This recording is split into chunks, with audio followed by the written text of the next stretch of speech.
우리가 법회 시작할 때 나모 따사 바가와따 아라또 삼마삼부 따사 붓다에 대한 예경이라고 하면서 부처님 명호를 이렇게 암송합니다. 그거 무슨 뜻인지 아세요? 그거 하면 무슨 뜻이 생각납니까? 뭐 암호예요? 무슨 말도 모르는데 그냥 대단하신 분 이런 건가요? 붓다는 어떤 분이죠? 부처, 깨달은 자. 붓다는 어떤 분인가요? 붓다의 특징을 말한 거죠, 사실요. 여러 개의 특징을 말했어요. 어떤 특징을 이해할 수 있죠, 우리가? 붓다에 대해서. 저는 붓다의 특징 가운데 부족하지만, 아주 미약하지만, 내가 그래도 그럴 수도 있지 않을까라고 약간 감이라도 잡을 수 있는 건 딱 하나 있어요. 번뇌에 다한 자. 번뇌에 다한 자. 왜냐하면 우리가 맨날 보는 게 우리의 번뇌예요. 맨날 보는 게 우리의 화고, 우리의 욕심이고, 우리의 부족한 면들이죠. 우울감이고, 열등감이고, 시기고, 질투고, 맨날 보는 게 이거예요. 근데 가끔은 이런 것이 없을 때도 있어요. 이해를 통해서 없을 때가 있고, 지혜를 통해서 그 힘이 약해질 때가 있고, 이렇게 그 힘의 존재, 나를 괴롭히는 그 번뇌 힘의 존재와 그 힘들의 약해짐, 지혜를 통해서 그 힘들이 약해지는 걸 경험해요. 그런 과정 속에서 알게 모르게 번뇌 없다는 게 뭐겠구나란, 번뇌 없다는 게 이런 걸 수 있겠구나란 짐작이죠. 짐작이 생기죠. 그래서 붓다의 특징이라고 한다면 내 마음에 와닿는 건 번뇌에 다한 자, 번뇌에 다한 자라는 것이 내 마음에 와닿았어. 나는 나무 따사 바가왔다 알았다 삼박삼부 따사 그러면 그거 하면서 번뇌에 다했다는 그 마음의 느낌? 마음의 느낌이라는 표현이 좀 이상한가요? 번뇌에 다했다는 것에 대한 공감을 하면서 내 능력껏, 내 지혜껏 공감하면서 사실 그걸 해요. 붓다는 인간입니다. 붓다는 신이 아니에요. 당신도 태어났고 당신도 죽었죠. 죽고 나서 당신은 다시는 이 세상에 안 온다 그랬어요. 모든 아라한들의 한결같은 오도송은 그거죠. 다시는 태어나지 않으리라. 붓다가 인간이라는 것은 우리에게 많은 가능성을 열어줍니다. 우리도 붓다처럼 될 수 있는 거죠. 붓다는 어떤 자인가? 번뇌에 다한 자예요. 번뇌에 다한 자는 무슨 말인가? 고통 없는 자죠. 고통 없다는 게 무슨 말인가? 무한히 행복한 자, 무한히 자유로운 자예요. 여러분도 그러기 위해서 수행합니다. 여러분 그렇게 되나요? 여러분 그 길을 가고 있나요? 예, 여러분 그렇게 돼요. 여러분 그 길을 가고 있어요. 자기가 그 길을 가는 걸 모른다면 그건 정말 수행적 부족함이죠. 여러분 그 길을 가고 있어요. 번뇌 다한 자의 길, 고통 없는 자의 길, 무한히 행복한 자의 길을 가고 있습니다. 어떻게 알아요? 여러분 수행해서 여러분 스스로가 발견하죠. 몸에 괴로움이 있을 때 그게 괴로움이라 하는 순간 여러분 마음은 이미 화예요. 화 없다면 괴로움도 없습니다. 화 없는 괴로움은 세상에 없어요. 괴로움이 먼저인가 화가 먼저인가? 당연히 화가 먼저입니다. 우린 세상을 거꾸로 인식하지만 이 느낌이 안 좋아서 내가 화낸다고 생각해요. 보통 우리 인간의 기본적인 의식 구조죠. 이 느낌이 안 좋아서 내 마음에 화가 나. 이게 우리 인간의 기본적인 인식 구조지만 실제로는 화가 나서 이 느낌이 안 좋아지는 거예요. 화가 나서 이 느낌이 안 좋아지는 거죠. 어떻게 진짜 그러냐라고 말한다면 수행해보니까 화 없을 때는 평소 아무리 괴로운 느낌이더라도 그게 괴로움으로 알지 않기 때문에 그렇게 여러분 괴로운 느낌이 있을 때 괴롭다 하면 이미 화나 있어요. 화나 있다면 이미 괴로운 거죠. 그때 여러분은 그 느낌을 알아요. 느낌 있느라고 알아요. 그리고 그 느낌을 느낌이지 알아지는 거지 자연의 이시지 라고 하면서 그 느낌을 바르게 이해하려고 합니다. 자연의 이치라는 것, 대상이라는 것, 그 알아지는 것의 특징이에요. 그게 주문이 아니고요. 그런 방향에서 그걸 이해하고자 해요. 자연의 이치로서 그 알아지는 것을 이해하고자 하고 대상으로서 그 알아진 것을 이해하고자 해요. 그런 과정 속에서 여러분 마음에 이해가 생기죠. 아, 대상이구나. 자연의 이치구나라고 여러분 마음이 이해해요.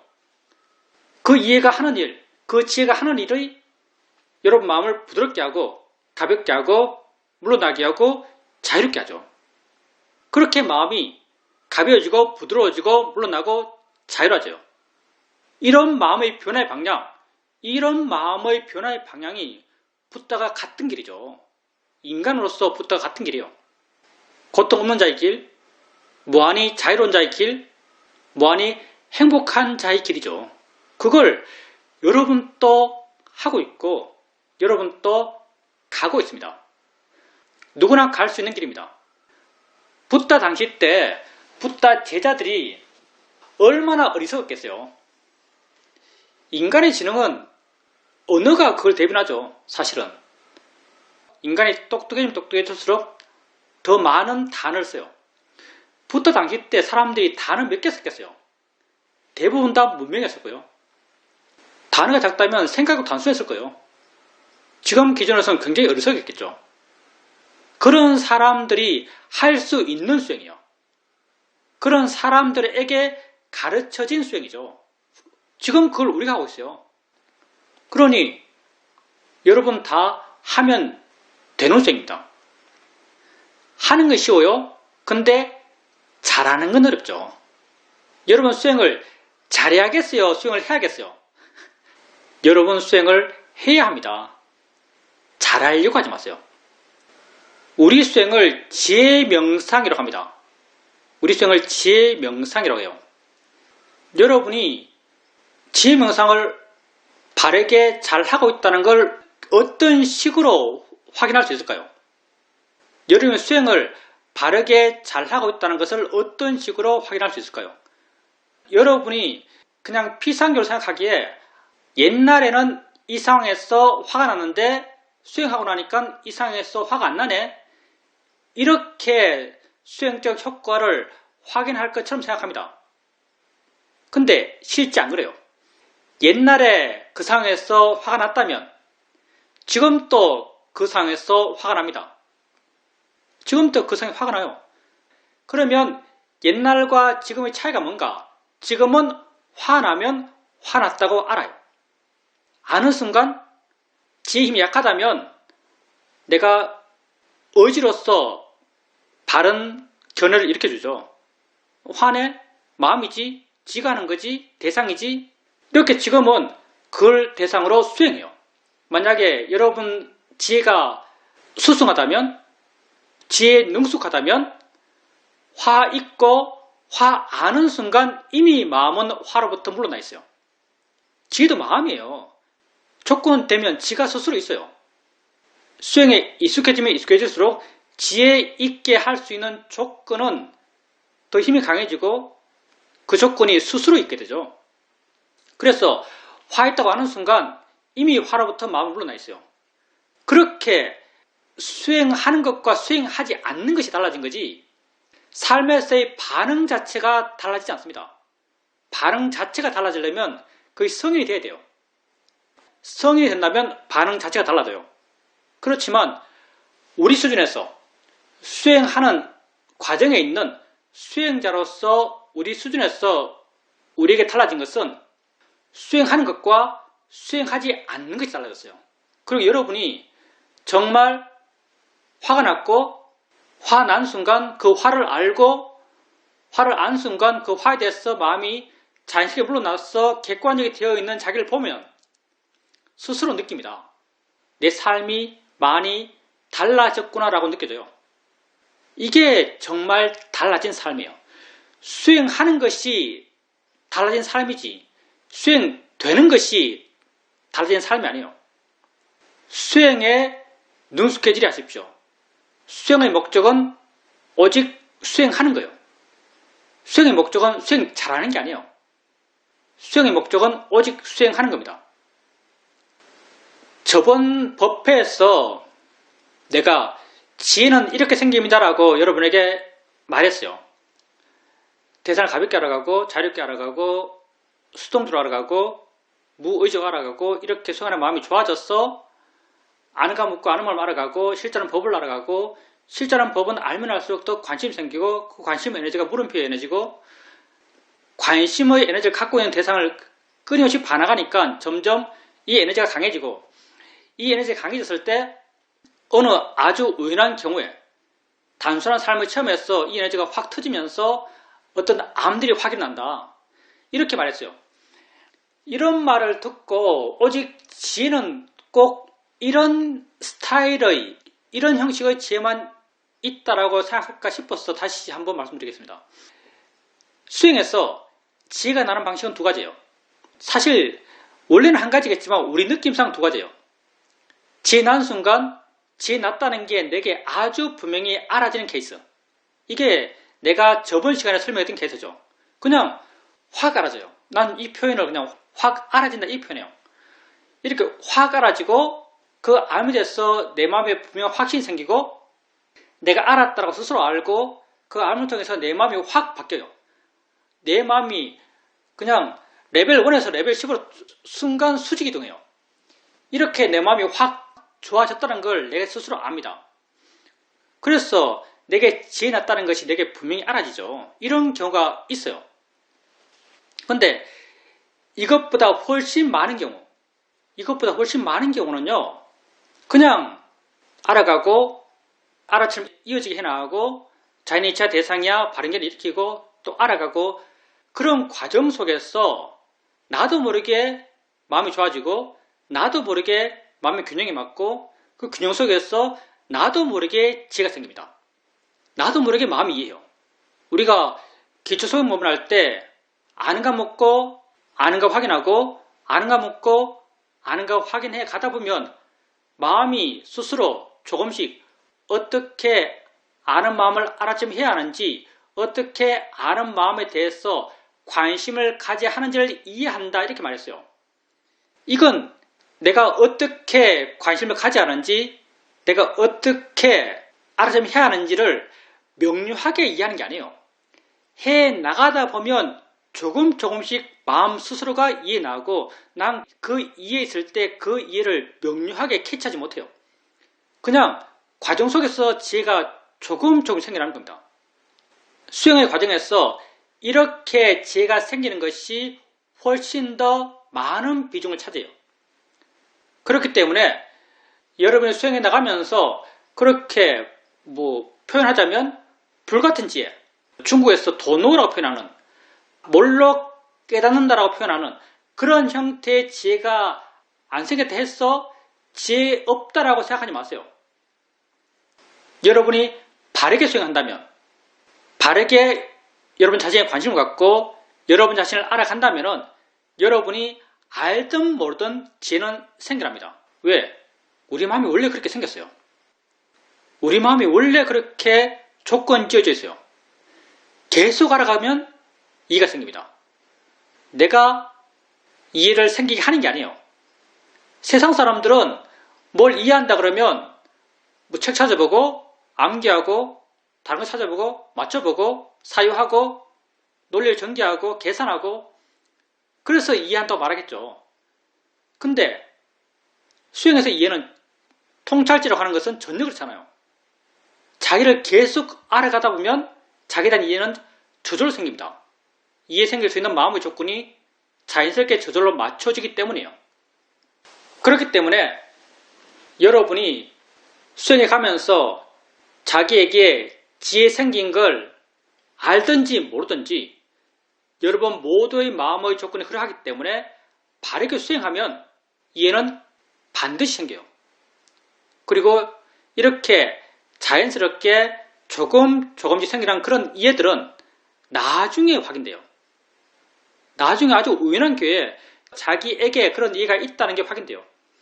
나는 무상에 대한 이해를 명료하게 확 알아지는 그런 식으로 이해한 경험이 없어요. 그냥 해 나가다 보니까 조금씩 쌓여가면서 어느 순간 내가 무상을 이해하고 있구나라는 것이 되게 확인됐죠. 무아와 공에 대한 이해는 순간 확 알아지는 그런 경험을 했지만 무상은 전혀 그런 식으로 이해하지 않았어요. 자연스럽게 알아가는 과정 속에서 알게 모르게 나도 모르게 마음이 스스로 이해했어요. 계속 일어나는구나? 다르구나? 이건 말로 설명하기도 하는 것 같아요. 그냥 어느 순간 이해됐어요. 그게 무상이라는 것이. 나는 무아라는 것은 무아에 대해서 갑작스럽게 이해했을 때는 그 이해를 마음에 설명할 때 내가 하는 것은 아무것도 없네 이렇게 표현했어요. 내가 하는 것은 아무것도 없네. 무아에 대한 이해를 마음에 이렇게 표현했죠. 내가 하는 것은 아무것도 없네. 고를 이해할 때는 지겹네 이렇게 표현했죠. 근데 무상은 경험이 없어요. 왜? 갑자기 확 일어나는 지가 아니거든요. 그냥 해나가다가 자연스럽게 조금씩 이해 나갔고 조금씩 이해 나간 그 이해가 조금씩 커져갔던 거죠. 그리고 나중에 지나서 아 내가 이걸 이해하고 있구나라고 내게 확인됐던 거예요. 훨씬 많은 경우에 지혜는 이렇게 생깁니다. 그렇기 때문에 자기에게 분명한 자기에게 알아지는 터지듯이 나타나는 그런 지혜가 자기에게 생기지 않았다 하더라도 지혜 생기지 않았다, 지혜 없다라고 생각하지 마십시오. 바르게 수행하면 여러분에게 지혜는 반드시 생깁니다. 그리고 이런 이해들이 하는 일은 한결같아요. 마음을 가볍게 하고 부드럽게 하고 자유롭게 하고 행복하게 합니다. 그렇게 자신에게 관심을 갖고 수행하십시오. 수행은 쉬워요. 근데 그 결과는 완전한 자유로움이죠. 완전한 자유로움을 향한 길이에요. 우린 길을 가는 자죠. 이 길을 가십시오. 자기를 위한 최선이에요. 여러분 누굴 위해 살아요? 여러분 누굴 위해 삽니까? 뭐 아들을 위해서, 딸을 위해서, 손자를 위해서? 다 허망한 이야기고요. 여러분은 여러분 자신을 위해 삽니다. 딸도 내 딸이니까 그렇고요. 아들도 내 아들이니까 그렇고요. 손자도 내 손자서 그래요. 여러분은 여러분 자신을 위해 삽니다. 왜? 세상에 여러분 자신밖에 없어요. 세상에 여러분 자신밖에 없습니다. 불교는 굉장히 솔직한 종교죠. 종교라는 말은 별로 안 좋아하지만 불교는 굉장히 솔직해요. 여러분 누구 알아요? 여러분 아들 알아요? 여러분 딸 알아요? 여러분 손주 알아요? 여러분 자기밖에 몰라요. 그 사람들이 어떤 마음을 갖고 있는지, 그 사람들이 왜 저렇게 말하는지 몰라요. 불교에서 아들은 어떤 존재인가? 불교에서 아들은 내게 보이는 존재예요. 사실은. 실제 그렇지 않나요? 내가 아들을 보고 있어요. 내가 그 인격체를 알아요. 그 사람 마음을 알아요. 그 사람 욕구를 알아요. 아무것도 몰라요. 내가 아는 것은 보인다는 것이에요. 그럼 보인다는 건 뭐죠? 보인다는 게 내 밖에 있나요? 내가 내 밖의 것을 보나요? 아니요. 나는 내 눈에 온 걸 봐요. 내 눈에 와서 보험이란 알미 생겨요. 보험이란 암, 이게 내 존재의 한 부분이죠. 그럼 보험이란 알은 두 가지 부분으로 나눠져 있어요. 보여지는 것, 보는 것. 보여지는 것, 보는 것. 보여지는 것이 관념적으로는 내 아들이에요. 근데 사실은 내 눈에 온 건 아들이 아니죠. 보여지는 것, 보는 것. 이 두 개가 만나서 내 존재가 된 거예요. 알면 일어남이죠. 암과 색이 만나서 봄이 일어난 거죠. 내 존재는 이들의 합이에요. 합을 불교에서는 연기라고 부르죠. 이게 나예요. 그러면 세상이 어디 있어요? 세상이 다 여러분 안에 있습니다. 그러면 세상과 여러분이 분리되나요? 보여지는 것 이게 세상인데 보여지는 것과 보는 것이 만나서 여러분이 됐어요. 보험이 일어나면 됐어요. 그럼 보여지는 것, 우리가 관념적으로 세상에 부르는 것, 이게 여러분과 분리되나요? 실제로는 분리되지 않습니다. 다 여러분이에요. 그러니 세상에는 여러분의 알의 세상에서는 여러분이 인지하는 세상에서는 여러분밖에 없어요. 불교는 그렇게 이야기합니다. 근데 이게 사실 아닌가요? 불교는 철학을 이야기하는 게 아니에요. 형이상학을 이야기하는 겁니다. 불교는 나를 이야기해요. 나에 대한 이야기의 근거는 나 자신이죠. 여러분이 알고 살잖아요. 여러분 자신을 한번 보세요. 여러분이 아는 것은 자기뿐입니다. 여러분이 아는 세상 속에서 살아있는 건 여러분 자기뿐이에요. 그러니 어떻게 나를 안 위하겠어요? 위할 수 있는 존재도 나밖에 없는데요. 여러분을 위해 살아야죠. 참되고 바르고 가치 있고 의미 있게 살아야죠. 그렇게 참되고 바르고 가치 있고 의미 있게 사는 길을 부다는 이 길이라고 말씀하고 있습니다. 나의 진실을 알아가는 거죠. 나의 진실이 뭐예요? 느낌 있다는 것, 소리 있다는 것, 생각 있다는 것, 봄 있다는 것, 이게 나의 진실이에요. 내가 나 자신을 이해하면 이해할수록 나는 애착하는 것이 아니고 나로부터 자유로워져요. 알을 통한 이해가 우리 마음을 바꿔가는 방향은 언제나 자유로움이에요. 그 자유로움이 마음의 느낌으로는 부드러워지는 걸 느껴지고 가벼워지는 것, 물러나는 걸 느껴져요. 이해하면 자유로워집니다. 그렇게 우린 나를 위해 살아가고요. 사실은 나밖에 없고요. 물론 세상에서 관념적으로 말하고 있는 세상의 진리 또한 우리가 인정해요. 그렇지만 궁극적으로 우리는 나밖에 몰라요. 그러니 나를 위해 살 수밖에 없죠. 여러분이 참되게 자기를 위해 산다면 자기를 위해 산다는 게 별것 아니에요. 자기를 위해 산다는 것은 내 욕심 줄이고 내 화 줄이고 내 어리석음 줄이는 것, 이게 자기를 위해 사는 겁니다. 번뇌 줄이는 것, 이게 자기를 위해 사는 거예요. 그렇다면 관념적 세상 속에서의 삶도 더 자유롭고 더 조화로울 겁니다. 왜? 정한 게 없으니까. 어떻게 돼야 하는 게 없기 때문에. 좋고 나쁜 것으로부터 많이 떠났기 때문에. 자기를 위해 사십시오. 바르게 자기를 위해 사세요. 자기를 위한다는 게 내가 재산이 많아지고 내가 잘나지고 이게 아니에요. 자기를 위한다는 게 자기를 이해하는 거예요. 자기를 이해해야 어떻게 살아야 될지 알죠. 내가 어떤 존재인지도 모르는데 내가 어떻게 살아야 될지를 알겠어요. 내가 뭔지도 모르는데 내가 어떻게 살아야 될지를 어떻게 알아요. 내가 산다는 게 뭔지도 모르는데 내가 존재한다는 것이 어떤 것인지 모르는데 아무것도 모르는데 이건 모르면 아무것도 모르는 거예요. 이건 모르면 아무것도 모르는 거죠. 내가 나에 대해서 아무것도 모르는데 사실은 보통 사람들, 일반적인 사회에 사는 사람들에게 너 뭐야? 너 어떤 존재지? 라고 하면 도대체 무슨 말 할까요? 너 어떤 존재야? 라고 말하면 뭐라고 말할까 사람들이? 아마 할 말이 없을걸요. 한 번도 자기 본질에 대해서 생각해 본 적이 없을 거니까 웬만해서는 그냥 살아왔죠. 그 이름을 갖고 그 관계성을 갖고 알아야 바르게 삽니다. 자기에게 관심을 갖고 자기를 알아가고 자기를 이해가십시오. 나에 대한 이해가 생겨요. 내가 어떤 존재인지 내가 알아요. 내가 어떤 존재인지 내 삶이라는 게 뭔지 산다는 게 뭔지 있다는 게 뭔지 이해해요. 그렇게 되었을 때 어떻게 살아가야 할지도 분명해요. 자기에 관심 갖고 자기를 알아가면서 자기를 이해해 가시길 바랍니다. 질문입니다. 제게 작은 남동생이 있습니다. 남동생이 수행에 관심이 있어서 내가 스님 법문을 받으면 파일을 바로 남동생에게 보내줍니다. 그렇게 파일을 보낼 때 내 마음은 아주 냉정했습니다. 그 친구가 이걸 이해하면 좋은 것이고 이해하지 못하면 또 그만이다, 이런 마음으로 보냈습니다.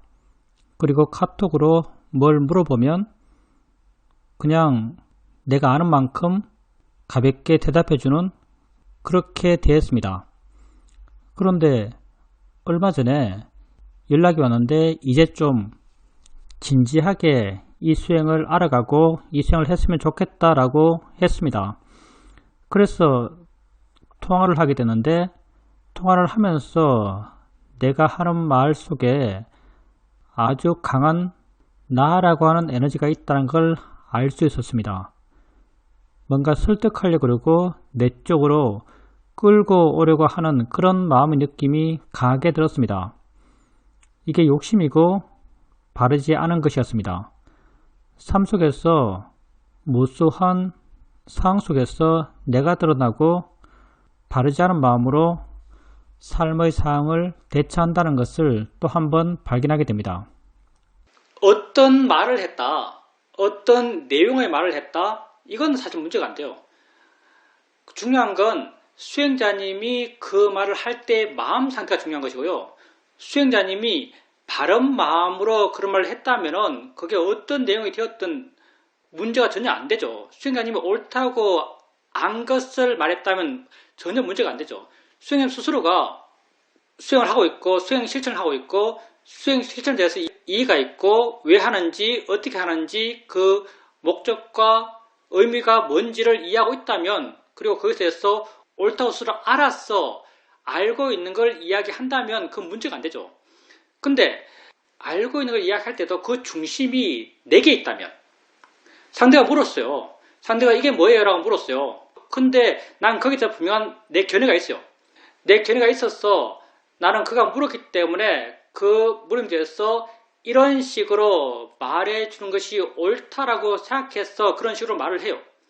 이렇게 말한다면 그건 그 중심이 자기에게 있는 거예요. 그 중심이 자기에게 있으면 그 상황에 대해서 들뜨잖아요. 마음에 욕구가 안 생겨요. 그러면 이 반대편은 뭔가, 누가 물어요.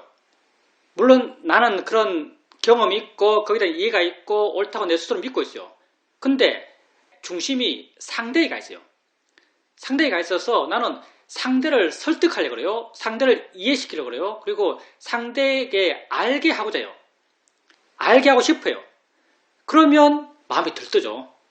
목소리가 높아지고 목소리에 힘이 들어가고 얼굴이 붉어지고, 이렇게 하고 있다면 이건 번뇌로 사고 있는 거죠. 그 내용이 아무리 좋더라도 그건 번뇌로 사고 있는 거죠.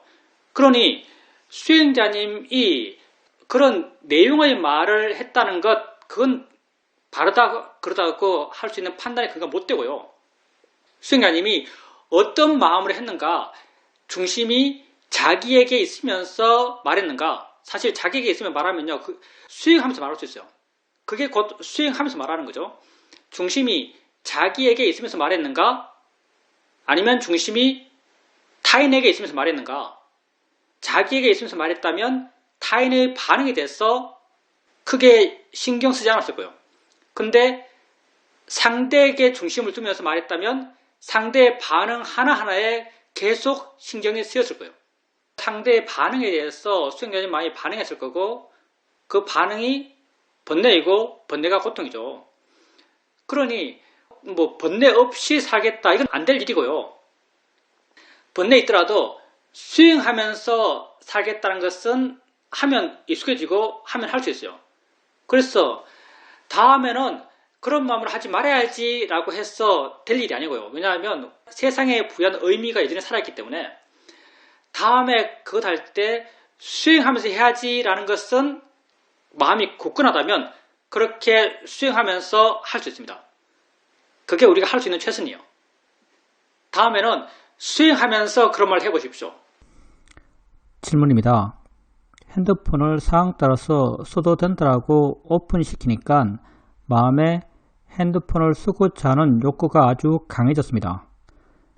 이런 욕구들이 강해진 걸 알면서 생각해 보니까 이렇게 가만히 놔두어서는 안 되겠다는 결론을 얻게 되었습니다.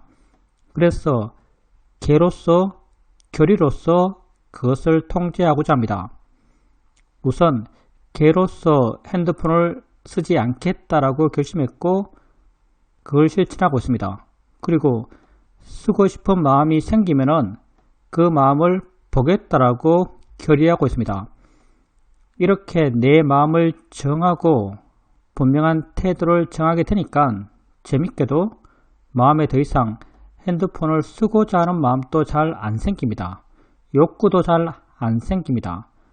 마음을 바꾸니까 그 결과 또한 달라지는 것 같습니다. 한 번은 아침에 일어났는데 마음이 아주 무거웠습니다. 왜 무거운지는 알고 있지만 별로 신경 쓰지 않고 그냥 마음이 무겁다고 알았습니다. 그리고 좌선을 했습니다. 이전에도 이렇게 마음이 다운되면 이런저런 방법을 통해서 마음을 깨우려고 해봤습니다. 그런데 다른 방법들은 그렇게 신통하지 않았고 지금은 마음이 이렇게 안 좋을 때는 수행하는 것이 바른 대처더라고 스스로 믿고 있습니다. 이렇게 좌선하면서 무거운 마음을 보면서 이런 생각을 했습니다. 뭐 마음이 무거우면 어때? 마음이 꼭 좋고 가벼워하나? 이런 생각을 했습니다. 그렇게 무거운 마음을 계속 지켜보고 있었습니다. 그렇게 나 자신을 지켜보고 있다 보니까 어느 순간 나란 게 뭐지? 라는 의문이 마음에 생겼습니다. 나란 게 뭐지? 라는 의문이 생겼을 때 내 마음이 오롯이 나 자신을 향하고 있었고 마치 나만 존재하는 것처럼 그렇게 느껴지는 그런 상태가 되었습니다. 그때 내 마음에 나란 뭐지? 라는 것에 대한 답이 있는 것처럼 느껴졌습니다. 그것에 대한 이해가 내 마음에 있는 듯이 느껴졌고 그걸 마음의 느낌으로 확인할 수 있었습니다. 그렇게 시간이 조금 지나니까 내가 이전에 수행했고 공부했고 읽어서 알고 있는 지식들이 드러나면서 마음이 내 상황에 대해서 설명했습니다. 아, 그래, 알아지는 것, 아는 것, 그리고 모든 게 다 현재 작용이지 라고 마음이 그때 이해를 스스로 정리하는 걸 느낄 수 있었고 그때도 그것에 대한 이해의 느낌을 느낄 수 있었습니다. 스님께서 우리가 수행하는 것은 실제 법을 대상으로 하는 것이고 이런 실제한 법은 말로 설명하게 되면 그게 실제와는 멀어진다라고 말씀하셨고 그 말이 제게는 어느 정도 좀 충격이었습니다. 제가 인터뷰를 하거나 수행 일지를 쓰거나 할 때는 내 경험을 글과 말로 설명하는데 이렇게 글과 말로 설명할 때 이미 그게 관념화되어 있고 거기에 이미 내가 상당히 드러나 있고 하다는 것을 저도 알 수 있습니다. 여기 대해서 어떻게 정리해야 될지 조금 아직까지는 답이 안 나오는 상태입니다. 말씀처럼 우리가 우리의 관심 갖고 우리를 알아가고 어떤 이해를 해나가죠. 이해를 해나가면은 자연스럽게 그 이해의 내용에 대해서 마음이 해석해요. 마음이 해석해서 이게 뭐다, 어떤 이해다, 어떻게 설명되는 이해다라고 마음이 그것을 정의하죠. 정의하는 관념이에요. 근데 그 정의가 그 이해를 완벽히 말하지 못해요. 법을 말로 하면은 그 말은 완전하지 않죠. 진짜는 뭔가 하면 내 마음으로 느꼈던 그 느낌이요. 그러니까 수행자님께서 수행하실 때 좌선할 때 이야기했죠. 많이 무거운데 무거운 마음이 어떻게 해서 수행할 뿐이지 하면서 그걸 지켜보는 과정 속에서 내가 뭐지 라고 이렇게 마음이 자연스럽게 촉건되니까 관심이 제가 자연스럽게 생겼죠. 그러니까 온통 수행적 관심이 자기에게 있어요. 알고자 하는 마음으로, 이해하고자 하는 마음으로 자기를 보죠. 이렇게 자기를 봤을 때 그 순간 말로 표현하자면 뭐구나라는 이해가 마음에 생겼어요. 뭐다라고 마음에 동요가 돼요. 뭐네라고 그 이해가 느낌으로 마음에 와닿아요. 이게 본질적인 것이고요. 이게 수행자님이 안 것이고요. 진짜 안 것이고요. 사후적으로 수행자님께서 뭐 대상과 마음이야, 알아진 거가 아는 것이지, 뭐 연기에 이어짐이야, 이렇게 수행자님께서 알고 있는 지식을 갖고 그것을 설명하려고 그래요. 근데 그 설명의 내용이 그 아는 것의 가치를 떨어뜨려요, 사실은요. 물론 나도 정답을 몰라요. 근데 내가 이해하는 바로는 그냥 그렇게 알고 있는 것을 지속적으로 마음의 느낌으로 계속적으로 확인해 가는 것, 계속적으로 확인해 가면서 확인을 좀 더 분명히 나가는 것, 그 분명함을 더 키워 나가는 것, 말로써 그 정의를 더 명료하게, 더 분명하게, 더 확실하게 해나가는 것, 이게 중요한 게 아니고요. 내 이해에서는 그래요. 그 이해를 계속 확인해 가는 것. 내가 뭐구나라고 내가 느꼈어요. 그냥 단순한 느낌이요. 근데 그 느낌인데 그게 알미라고 난 알아요. 남은 아는 거죠. 내가 뭐지라고 내 스스로 이해했고 그 이해의 느낌이 내게 있고 난 그 이해의 느낌을 확인해요. 그러면 그 이해의 느낌을 갖고 자기를 알아가는 거죠. 그 이해의 느낌이 뭔가 하면 나의 현재에 대한 이해잖아요. 내 수행 대상도 나의 현재를 알아가는 거예요. 그렇게 나의 현재를 그런 이해의 느낌을 갖고 내가 이렇다라는 내 이해의 느낌을 갖고 계속 알아가는 거죠. 그걸 통해서 그 이해가 좀 더 분명해지고 좀 더 확실해지고 그렇게 해나가는 거죠. 그게 이해를 좀 더 키워나가는 그런 길이 될 거고요. 이런 이해에 대해서 이런 이해는 연기야. 이런 이해는 대상과 아는 마음의 함께 일어남에 대한 이해야. 라고 언어적으로 표현하고 언어적으로 저장하는 것, 이건 다른 사람이 할 일이고요. 이건 교학하는 사람들이 할 일이고요. 이건 책 쓴 사람들이 할 일이고요. 우리는 마음을 바꿈을 통해서 자유로워지고자 하는 우리 입장에서는 이런 이해를 계속 확인하고 계속 있게 하고 자연스러움 속에 존재하게 하는 것, 그 힘을 키워가는 것, 이게 우리가 할 일이죠. 수행자로서 할 일입니다. 나의 이해를 말로 표현하는 것 별로 의미 없어요. 세상에 법에 대해서 한마디도 못하는 부처가 있어요. 법에 대해서 한마디도 못하는 부처. 벽지불이죠. 빠지가 붙다. 그분도 부처예요. 그렇지만 법에 대해서 한마디도 못합니다. 아마도 그분들은 수행을 해가면서 자기 마음이 변해갔겠지만 그 변화해 나가는 자기 마음을 한 번도 언어적으로 정의하지 않았을 거예요. 언어적으로 자기 상태를 정의하지 않았기 때문에 법에 대해서 한마디도 못할 겁니다. 그러니 언어적으로 정의하는 것, 이게 본질이 아닙니다. 진짜 지혜는 그 이해의 느낌이거든요. 이해했다는 자기 확인. 그 이해의 느낌을 갖고 이해의 느낌의 대상, 그게 나의 현재예요.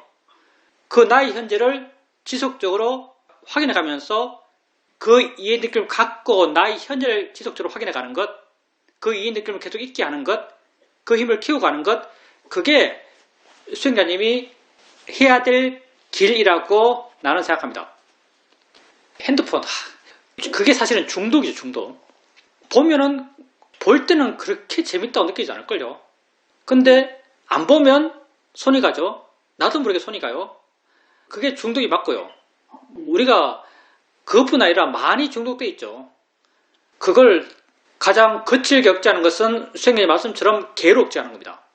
개로서, 개라는 것은 내 행동을 통제하는 거죠. 안 하는 거예요. 개로 통제하는 것, 이게 가장 거칠게 하는 것이고, 다음으로는 수행으로 통제하는 것, 마음으로 통제하는 것은 욕심 났을 때 욕심 나는 걸 아는 거죠. 욕심 있을 때 욕심 있는 걸 알아요. 욕심 있는 걸 알 때 단지 욕심 있는 상태를 아는 것은 충분하잖아요. 욕심 있는 상태라는 것은 공허하잖아요. 공허해요. 내게 욕심인데 우리가 일반적으로 욕심 있다고 말할 때는 그냥 욕심 있는 상태에 대한 인지예요. 내게 욕심 있네 라고 하는데 욕심이 있네라고 할 때 도대체 마음을 어디에 두지 하면 둘 데가 없어요. 왜? 그냥 관념적 상태에 대한 저인이기 때문에 마음을 둘 대상이 없어요. 근데 욕심 있을 때 마음이 욕심내네? 마음이지? 라고 하면서 욕심의 마음의 작용을 이해해요. 욕심의 마음을 이해하고 욕심의 마음을 알아요. 욕심의 마음을 안다면 거기에 마음을 둘 수가 있습니다. 우리가 아는 마음에 마음을 둘 수 있듯이 욕심의 마음에 마음을 둘 수 있어요.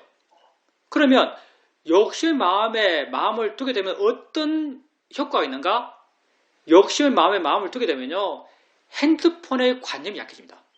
내게 지금 욕심이 있어 라고 욕심의 상태에 대한 확인은요, 핸드폰의 관념도 함께 같이 떠 있어요. 핸드폰의 관념이 함께 있어요. 근데 욕심이 마음이지 하고 마음을 욕심에 두게 되면 마음은 내가 의지를 갖고 한 곳에 두게 되면요, 다른 곳을 향한 마음이 약해져요. 그래서 내가 욕심의 마음에 관심 두고 욕심의 마음에 마음을 두게 되면, 욕심의 마음을 내가 이해하게 되면 핸드폰이라는 관념이 약해져요. 그래서 핸드폰을 향한 욕심이 줄어들어요. 이게 수행으로서 극복하는 거죠. 그리고 아마도 의학적으로 극복하는 것, 의학적으로 극복하는 것은 아마도 핸드폰을 아마 정말 한 달쯤 안 쓰면 욕망도 없을 겁니다. 욕망도 확 줄었을 거예요. 의학적으로 해결하는 방식이죠. 의학적으로 해결한다는 것은 저번에 한번 뇌 가소성 이야기했죠. 우리가 자꾸 쓰잖아요. 자꾸 쓰면서 거기에 화내고 거기 욕심내고 그걸 더 보집하고 이런 자극을 계속 받아요. 그런 자극을 계속 받으면 뇌가 변합니다. 뇌가 그 대상에 대해서 수많은 시냅시스나 수많은 뉴런이나 이런 형성하면서 뇌가 거기에 대해서 구조화돼요. 거기에 대해서 민감해져요. 그래서 그것 보면 내가 의지를 일으키지 않더라도 뇌가 반응하죠. 그 마약 같은 것은 이게 아주 심각하죠. 도박도 끊기 어려운 게 이것 때문에 그렇죠. 그러니 이런 것에 대한 해결책은 손에 안 대는 거죠. 경험을 안 하는 거예요. 경험을 안 하면 뇌가 풀어집니다. 그런 구조가 해체돼요. 아마 의학적으로 정신 관련된 질환을 치료하는 가장 기본적인 방법일걸요. 정신 관련된 약도 아마 이런 역할을 할 거고, 마음을 둔하게 해서 민감도를 떨어뜨리는 그런 역할을 할 겁니다. 잘은 모르겠지만 웬만하면 다 이런 역할일 거예요. 핸드폰 참 그게 쉽지 않죠. 변명거리도 많아요. 내가 세상을 알아야지. 이건 모르고 어떻게 살아 하면서 변명거리도 많습니다. 알고 보면 집착이죠. 왜? 우리 고통의 원인이요. 우리 마음이 고통받는 구조는 아주 단순합니다. 마음이 내 안에 있으면 고통이 약해져요. 마음이 내 밖에 나가면 고통은 강해져요. 마음이 내 밖에 나간다는 것은 그 관념에 마음이 머문단 말이에요. 관념을 진짜라고 믿으면서 머무는 거예요. 관념이 진짜라고 믿으면서 관념에 머물면 그 관념의 의미가 마음이 100% 그냥 받아요. 좋은 걸 욕심으로, 안 좋은 걸 화로. 그렇게 마음이 괴롭죠. 근데 세상이 발달한다는 것은, 문명이 발달한다는 것은 어떻게 하면 인간의 마음을 자기에게 끌어와서 계속 자기에게 머물게 할까로 발전의 길을 삼죠. 뭐 영화도 그렇고 광고도 그렇고 스포츠도 그렇고 거의 모든 게, 뭐 옷도 그렇죠. 아마 옷도 왜 입죠? 자기 만족? 아니면 남보기 좋으라고? 상당 부분 남보기 좋으라고 입지 않나요? 그것도 남의 시선을 끌기 위해서죠. 그러니 우리에게 보이고 들리고 느껴지고 하는 거의 모든 문화라고 하는, 문명이라고 하는 그런 대상들이 하나같이 내 마음을 끌고 와서 자기에게 머물게 하고자 하는 목적으로 만들어졌어요. 다시 말하면 우리 입장에서는 어떻게 하면 나를 괴롭힐까라는 목적으로 만들어진 거죠. 어떻게 하면 나를 괴롭힐까. 이게 과학이 발달하고 문명이 발달하고 사회가 발달한 게 그 속에서 인간이 결코 더 그 발달의 길을 따라서 행복해지지 않습니다. 절대 행복해지지 않아요. 행복해질 수가 없어요. 사실은요. 놔두면 자기를 방치하면 방치할수록 인간은 더 황폐해지죠. 현대인들 그냥 자기를 방치하면서 살죠. 이런 문명에 대해서, 이런 세상에 대해서 자기를 방치하면서 살아요. 자기를 방치하는 사람들, 우리나라 사람들이 그 극단을 걷잖아요. 세계에서 우리나라 사람이 극단을 걷습니다. 남 신경 쓰고 비교하고 다 자기 밖의 세상에 대해서 자기를 무방비로 방치하고 있죠. 자기 안에서 자기 스스로의 가치를 찾는 것에 아주 정말 무능하죠. 세상 속에서 자기 가치를 찾으려고 그래요. 비교 속에서 자기 가치를 찾으려고 그러죠. 그러니 우리가 흔히 아는 지금 우리 사회가 겪고 있는 이 병든 문제들, 다 이런 구조 속에서 생기는 거죠. 그 속에서 사람들이 얼마나 괴로운가요? 얼마나 많은 열등감을 느낄까요? 얼마나 많은 자기 무의미함을 느낄까요? 다 그런 괴로움이요. 다 세상을 쫓아가면서 살았기 때문에 그걸 느끼는 거죠. 우리는 우리 가치를 내 안에서 찾습니다. 물론 세상에 여전히 노출되어 있고 세상에 대해서도 여전히 가치를 부여하기 때문에 완전하지 않지만, 완전하지 않다 하더라도 여러분이 이걸 하지 않으면, 자기 안에서 가치를 찾지 않는다면 정말 여러분 삶은 불행할 거예요. 불행할 수밖에 없습니다. 그러니 경계하죠. 핸드폰 경계해야 됩니다. 나를 괴롭히는 요물이에요. 사실은 한번 고민해 봐야죠. 정말 이게 내게 도움되나? 정말 어떻게 하면 도움되는 방향으로 쓸까? 도움되는 방향으로 쓰기 정말 힘들어요. 도움되는 방향이라는 게 내 마음을 좋게 하는 방향이 도움되는 겁니다. 화, 욕심 없는 것, 그게 도움되는 거예요. 우리에게 도움되는 건 이거죠. 우리가 바르다고 표현하는 것. 세상의 이기를 도움되는 방향으로 쓰는 것, 이거 정말 어려워요. 왜? 그 이기가 만들어질 때부터 과정에서 나를 괴롭히기 위해서 만들어졌거든요. 그러니 세상의 이기를 어떻게 쓸까? 참 힘든 문제입니다. 나름 적정선을 찾아야겠죠. 하여튼 수행자님께서 그렇게 노력하시는 것은 굉장히 좋습니다. 채팅 준 분이 계셔서 채팅 준 분의 글을 한번 읽어보겠습니다. 오늘 스님의 본문을 들으며 다시 한번 나의 삶의 목표를 확인합니다. 나로부터 자유로워지고 싶다. 아프고 배고픔도 기운 없고 의욕 없음도 대상으로 바라보면서 자유로워지고 싶다. 수없이 많이 들은 본문이었는데 오늘 새삼스럽게 들립니다. 이렇게 말씀하셨습니다. 자유로워지고 싶습니다. 그러면 자유로워지지 않은 게 있겠죠? 우리가 묶여있는 게 있어요. 우리가 어디에 묶여 있을까요? 우리는 알아지는 것에 묶여 있어요.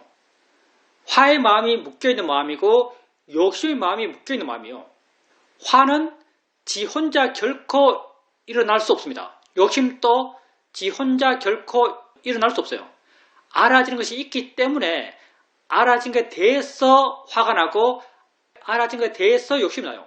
그러니까 우리가 자유로워진다는 것, 관념적으로 두리뭉실하게 표현해서는 세상으로부터의 자유로워짐, 나로부터의 자유로워짐, 여러 가지 표현할 수 있겠지만 아주 구체적으로 실질적으로 표현해서는 알아지는 것으로부터 자유로워지는 거예요. 이것밖에 없어요, 사실은요. 나는 내게 어떤 존재죠?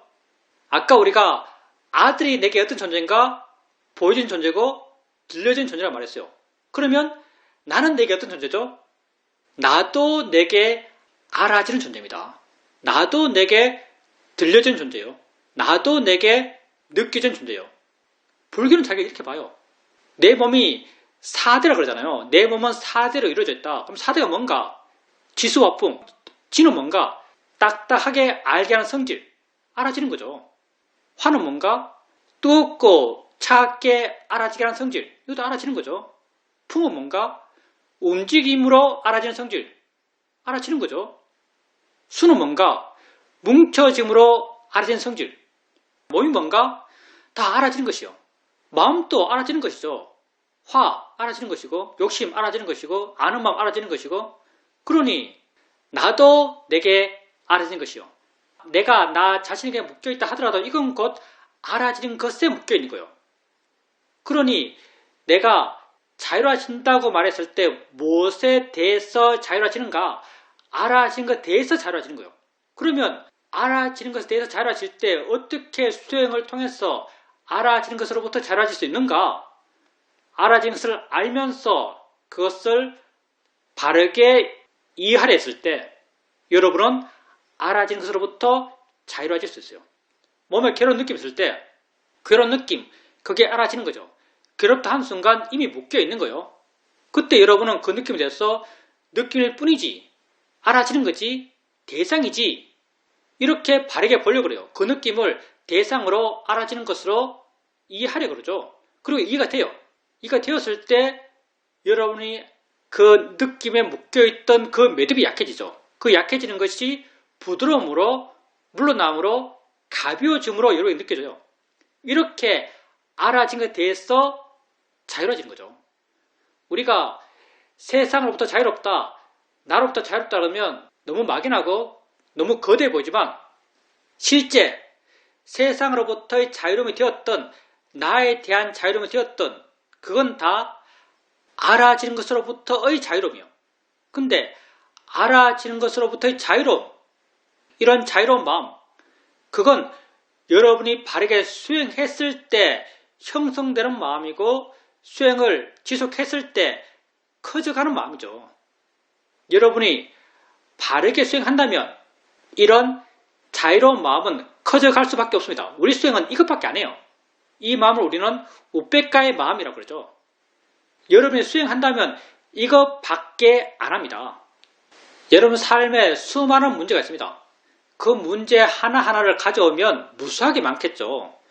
그 문제 하나를 해결하려면 해결되는 것이 있을까 모르겠어요. 거의 대부분 잘 해결 못하죠.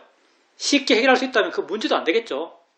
근데 불교는 이 모든 문제를 다 해결할 수 있다고 말해요. 왜? 여러분이 삶에 어떤 문제가 있다 하더라도 그 문제는 알기 때문에 생겨난 문제입니다. 그 아는 것은 다 알아지는 것과 아는 것이 함께 있으며 우리 삶이라는 게 다 알아지는 것과 아는 것이 함께 있으며 우리는 알아지는 것과 아는 것이 함께 있음을 이해해요. 우리 삶의 가장 최소 다리를 이해해요. 우리 삶은 알아지는 것과 아는 것이 함께 있으면 무수한 합이죠. 우리는 알아지는 것과 아는 것이 함께 있음, 이 내 삶의 최소 단위를 이해해요. 이것 이해하면 모두 해결됩니다. 이것 이해하면 모두 해결돼요. 다 이것의 확장판이죠. 이것의 이름 지음이고요. 이것의 의미 부여예요. 그렇기 때문에 우리는 이걸 통해서 내 삶의 모든 문제를 해결할 수 있다라고 말합니다. 그렇게 여러분은 자유로워질 수 있습니다. 다 여러분 마음에 있는 가능성의 발현들이죠. 여러분에게 있는 가장 거대한 가능성이라고 나는 생각합니다. 이해할 수 있다는 것, 자유로워질 수 있다는 것, 내 스스로 행복해질 수 있다는 것. 내가 나를 사랑하니까, 내가 나를 위하니까 우리가 모두 다 이 길을 가야 하지 않을까 합니다.